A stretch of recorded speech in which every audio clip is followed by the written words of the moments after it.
What's going on, people? Welcome back to another one. It's Tyme London, and I'm coming live to you, my people, straight here in Kampala, Uganda. So I want to make this video for you guys real quick, and before I get into all of that though, I just want to talk to you guys real quick about my Patreon page that I created. Now, I made a video about all of this Patreon business, and I wanted to make that page for you guys because, like I said in that video, if you haven't seen it already, there's certain content that I'd be creating, especially nightlife videos, when I do go out to party, when I go to places. But some of that content, I had to edit a lot of shit out because I can't put everything out on this channel, because obviously with the copyright, with the music and all of the back and all the, behind the scene kind of stuff that I want to show you guys, some raw fun stuff, but I can't really put them in all the videos that I can put on this channel. So I created the Patreon channel, and then when I went live, when they told me that the page was live, that's when I made the video for you guys to join the subscription and all of that stuff. But people kept on telling me when they subscribe to my Patreon, they can't get access to the videos, and for some reason, I don't know what the fuck is going on with Patreon, because when I upload the videos on there, they keep telling me that the videos are locked or for whatever reason, so people can't access the videos. So for now, I don't know what the fuck is going on. When I keep trying and work on it and get some more opinions from different people and see if I can get it live for you guys, because I really want to be giving you guys a lot of raw footage that I actually capture for you guys when I do go out in places that I can't put on this channel. Even dating videos as well, like I said when I uploaded the video about Patreon, and of course specific requested videos from you guys that will be subscribers to my Patreon. I can make those videos for you guys on Patreon, but I'm going to keep working on it, and hopefully soon in the future we'll be able to be live. But at the moment, I'm going to be making videos on this channel, obviously on my main channel. But boom, let's get into it. So this video here is going to be about South Africa versus Uganda. Now, I made a video when I was in South Africa about South Africa versus Kenya, and a lot of you, well, some of you came for me from different countries. Of course, a few people from South Africa came at me, and a few people from Kenya came at me, and you tried to cook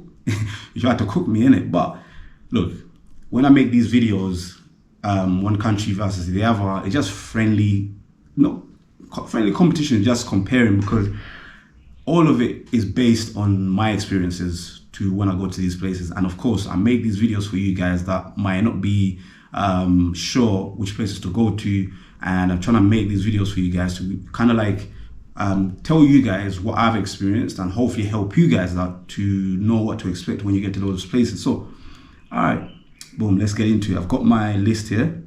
So first things first, of course, if you're going to those places, you're gonna use some sort of transportation, right? So let's start from the top. Let's talk about transportation. Now, luckily for me, I have used airlines from both countries. Now, I've flown a couple of years ago, maybe 5 years ago. I flew from London to South Africa.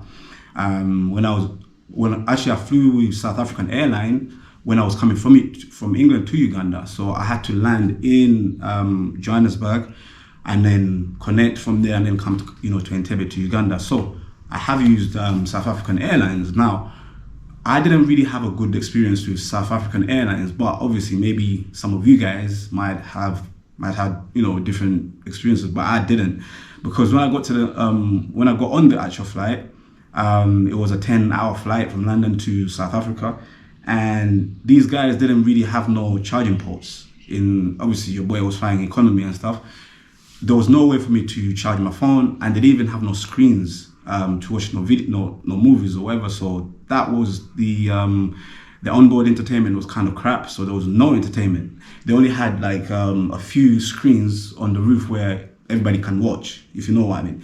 So the experience wasn't really good for me on South African Airlines. And also the food on the flight wasn't really that good, and the service wasn't good, because I remember some guy that was serving in my aisle that I was in. Yeah, it was kind of yeah.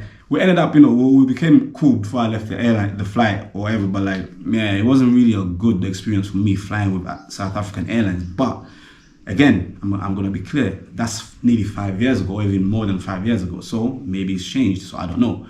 But recently, when I was here in Uganda and I was going to South Africa, I flew with Ugandan Airlines, and the experience was, when I got onto the flight, the experience was good. But when I booked the flight, on the internet and stuff, I actually booked with their actual website, the official website.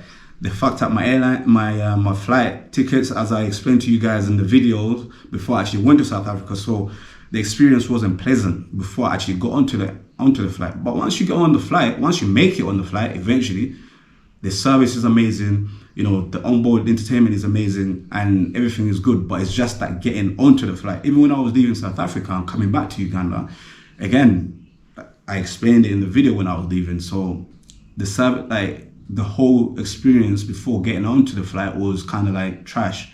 So maybe for transportation, both countries, I'll just give it a draw, because when I was flying from London to Uganda using South African Airlines, which is like nearly 5 years ago or more than 5 years ago, the experience wasn't pleasant on the flight. No onboard entertainment, and I couldn't even charge my phone. There was no charging ports, USB charging ports and shit. So yeah, maybe both of you need to kind of like fix up a bit. So I'm not going to give this transportation, I'm not going to give nobody the win. So I'm just going to leave it as that. There's still a lot to improve from both countries. So it's going to be maybe a draw. All right, so once you get into the countries though, of course, I'm going to be clear, right?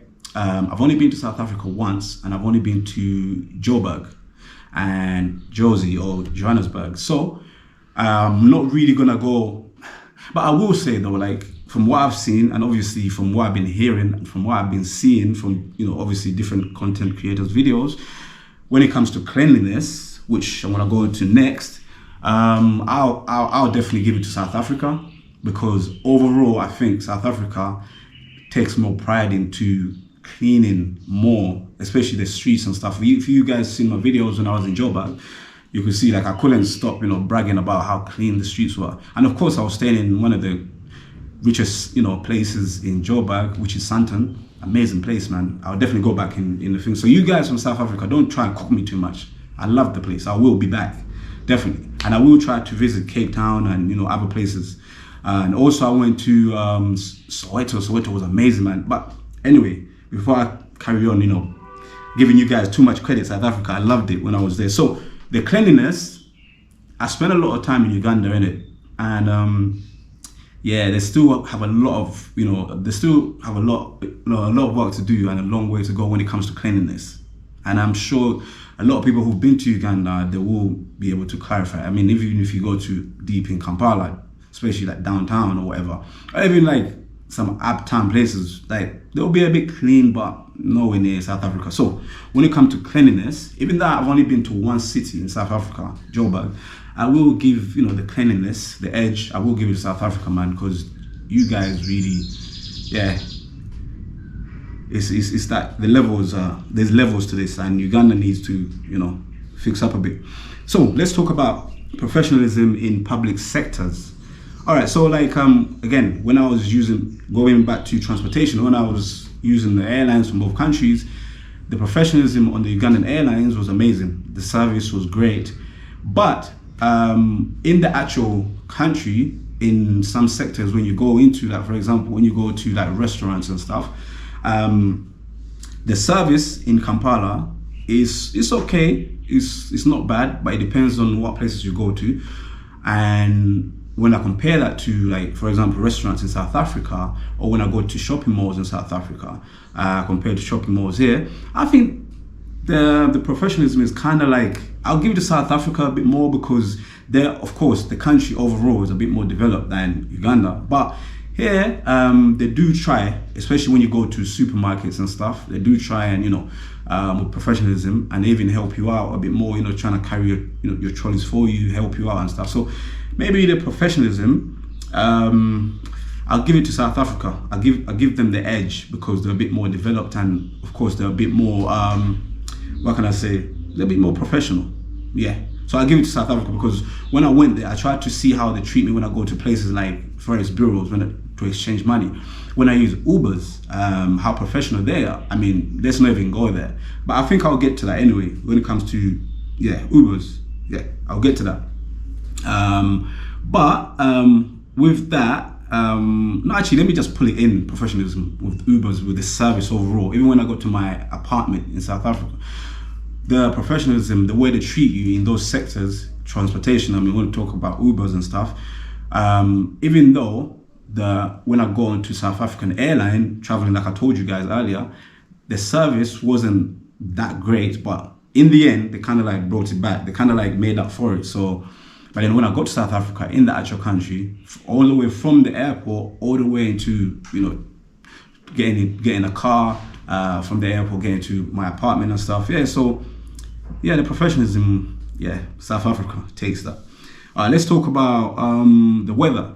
Now, of course, the weather, I'm not going to go too much into it, but I personally will give the weather, depending on what kind of weather you like. But if you really like tropical, warm weather, I'll give, obviously, the edge to Uganda because, as I understand it, South Africa has winter seasons, but Uganda doesn't. The only different seasons that Uganda goes through is that they'll have like a few rain seasons during the year, like around May, and then around November to December, early December. So those are the only 2 seasons they've got here in Uganda. But apart from that, all year round, the weather is really hot here in Uganda, nice and tropical. And then in the evening, when it gets dark, as you can see, it's getting a little bit dark. It cools down a bit as well. So yeah, weather. If you like nice tropical weather, the edge, of course, goes to Uganda. Boom. All right, let's talk about accommodations. Now, I spoke about professionalism in, when I go to my apartment. Now, accommodation. To be fair, I've stayed in different apartments here in Uganda before, and yeah, accommodation is cool. They've got some nice places, but it depends, of course, where you go to. But when I got to South Africa, of course, I only stayed in one place in Sandton, so the accommodation was good as well. But it's just that I don't think I'll ever, no matter how many times I'll come back to South Africa, hopefully they'll work on that whole load shedding thing. Yeah, like I'll never get used to that because even here in Uganda, like the power goes off sometimes randomly, but over there they'll tell you when the power is gonna go off, so it kind of fucks you up a bit more because you know exactly when it's gonna go off. Even though you might plan around it, but you're like, oh man, anytime, like in 10 minutes, in 5 minutes, it's gonna go off. But in Uganda, you never know when it's gonna go off, so you kind of like, yeah. So anyway, accommodation. So when I was staying in Sandton, the apartment I stayed in, yeah, the accommodation was really nice. The place was really nice. The security was good as well. So I think accommodation, I'll give both places. Like again, like I said, I've only been to Joburg, and here in Kampala, I've stayed in different places. Where I've stayed in hotels here. I've stayed into just regular apartments, and I've also gone to islands as well. I've gone to what's this place called? I forgot what the name of the island. I made videos about it anyway, so I forgot what the place is called. So I stayed in different places, and accommodation has always been good here in Uganda. So maybe both countries, accommodation, I'll give them 50-50. Boom, let's move to food. Now, I'm not going to go, now, without a doubt, man, I'm going to give my Ugandan people the win, the W when it comes to food, man, because the variety of foods here in Uganda, as I understand it, they supply food to Rwanda, to Kenya, to different African countries. And of course, even Europe, they take foods to Europe and stuff. So yeah, the food, definitely I'm going to give it to my Ugandan people, man, because obviously we've got the matoke here, we've got, the sweet potato here, the lumonde, we've got cassava here, we've got everything, man, like plantain, like we've got everything else that you can imagine, avocados, we've got all the fruits, jackfruits, sugarcane, we've got apples here and stuff. I don't know if apples grow here, actually. I'm not sure, but everything else is here, like lemons and watermelons and sugarcane, like I said before. Everything, man. Passion fruits. Yo, when it comes to food, man, I'm going to give it to you again. Of course, other things grow here, like onions and cabbages and stuff. Yo, food, I'm going to have to give it to Uganda, man. Even though I tried some traditional South African food when I was there, especially when I went to Soweto. But I didn't really, I like the taste, but I can't compare it to Ugandan food. So the food, yeah, the edge, I'm going to give it to my peoples here, my Ugandan people. So anyway, let's move on. Boom, safety. Oh, let's talk about nightlife. Whew. Nightlife is kind of similar. People, like I always say, Kampala kind of reminds me of that saying when they say in New York, people never sleep. Nah, fuck that. Kampalan people never sleep. There's always a place popping every day of the week, from Monday to Sunday. Like, so Monday you can go to this place, Tuesday you can go to this place, Wednesday this place popping, Thursday a few places are popping, Fridays everywhere is popping, the weekend everywhere is popping. But I also tried out the amazing nightlife in South Africa when I was in Joburg, a few places, and it was amazing. The dance culture is amazing. So the nightlife, because I've been to more places here in Uganda, but the vibes in South Africa are different, man. So maybe I'll give it 50-50, man, when it comes to the nightlife, because I really enjoy the vibes in South Africa. They're really into the party vibes and stuff. People really dance and stuff and have a good time. But it's just that the prices, maybe the prices of the drinks, with the alcohol and stuff and shisha, maybe the prices are a little bit higher in South Africa than here in Uganda. But nightlife overall, I'll give the edge to Uganda for now, because yeah, these people here, Monday to Sunday, they party hard. Anyway, let's move to safety.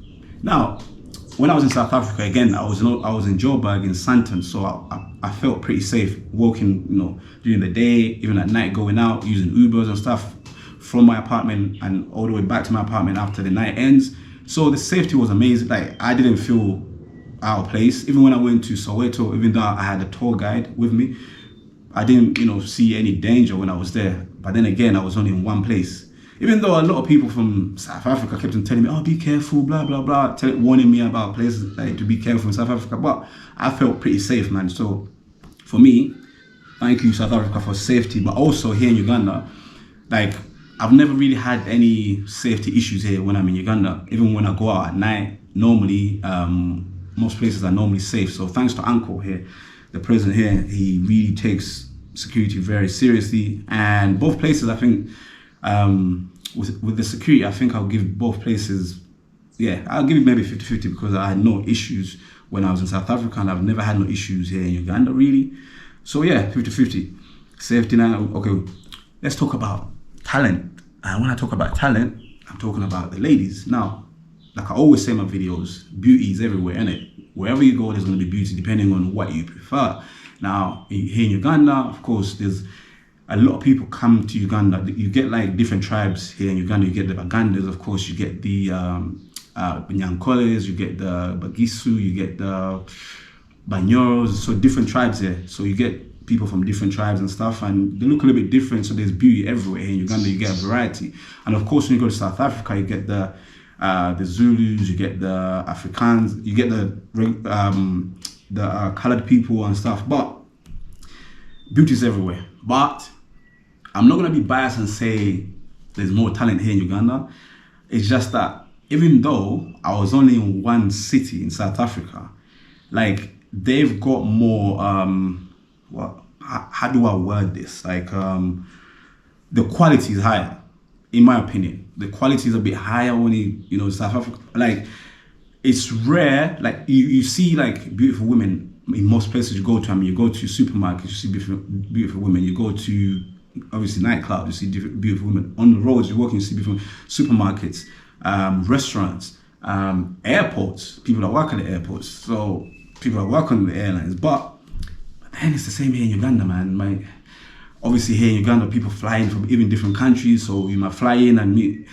You know what? When it comes to talent, I'm going to sit on the fence. I'm going to give it 50-50, man, because when I was in South Africa, I saw some talent, but obviously here in Uganda, there's a lot of talent too, so we'll leave it as that. Hospitality. Let's move to how people treat you. Hospitality. Whenever I'm in Uganda, most people in Uganda are cool people. They're friendly and stuff. But also when I went to South Africa, in most places I went to, even on the streets when I used to ask for directions, to also when I used to ask different people, different restaurants to go to or different nightclubs to go check out. Yeah, the way they treat you as a foreigner, anyway, I was treated really well when I was in South Africa, first of all the way from the airport, like, again, from the Uber drivers and stuff. I never really got any, overcharged when I was using Ubers and stuff. I'm trying to go through this quick because my battery looks like it's trying to run out. But hospitality, both places were really good. South Africa got treated really well. I never got mistreated once. Only one lady was stupid when I went to a supermarket, but that was in the video. She kind of like bumped into me like twice, like in the line. I should even say sorry, but anyway, maybe it was a time of the month. You never know. But hospitality, I think both places 50-50. So cost of living in both countries, I think cost of living in South Africa is definitely, in my opinion, from what I experienced, is a bit higher than Uganda. Uganda, your money will go a bit further than South Africa. That's what I would say about that. When it comes to food, food in Uganda is cheaper than food in South Africa, definitely. Also, drinks, nightlife is a bit more expensive in South Africa than here. Even accommodation, like where I stayed, when I compared it to some places that I stayed at here in Uganda, cost of living in South Africa is a bit higher than Uganda, definitely. So, so South Africa is more expensive when it comes to cost of living. So, if you're going, but then again, with cost of living, it's debatable because it depends on your spending habits. So it depends how you spend your money. If you're, tight with your money and you don't do nightlives and stuff, you only pay for accommodation and food and transport, then your money might go a bit further than somebody who does more, who wants to go on trips and tours and party and stuff. So yeah, but in my opinion, what I experienced, cost of living is a bit expensive in South Africa than it is in Uganda. So guys, that was the list I wanted to make for you guys real quick. And so you guys from Uganda, my Ugandan people and my South African people, I got love for all of you people. Don't come for man, innit? Don't try to cook me, innit? Like when I made the video with South Africa versus Kenya, some of my South African people and my Kenyan people came out, your boy, innit? But don't try to cook your boy. These are just my opinions, innit? You might have different opinions to me, depending on your experiences. So it is what it is, man. It's friendly competition, but I will definitely be back in South Africa in the future. I don't know when, but I will definitely be back if possible. And of course, I'm always in Uganda, it's my motherland, and I'm always coming back here. So boom, guys, if you're not subscribed to the channel, go ahead and do so, because I'm always going to give you guys information when I travel to different places. And of course, if you guys are getting a lot of value or any sort of value from my videos, go ahead and hit that like button, man, and share the videos with your peoples. I always get people messaging me on Instagram and sending me messages asking me for things that I've already made videos about. So guys, go ahead and subscribe and share the videos. If you know somebody wants to travel, share my videos, man, because it's kind of weird when people ask me questions about certain topics I've already made plenty of videos about, and I'm like, yo, that means you haven't really watched my videos. So anyway, go ahead and subscribe and like the videos and all of that good stuff. And I'll catch you guys on the next one. Tyme London. Peace.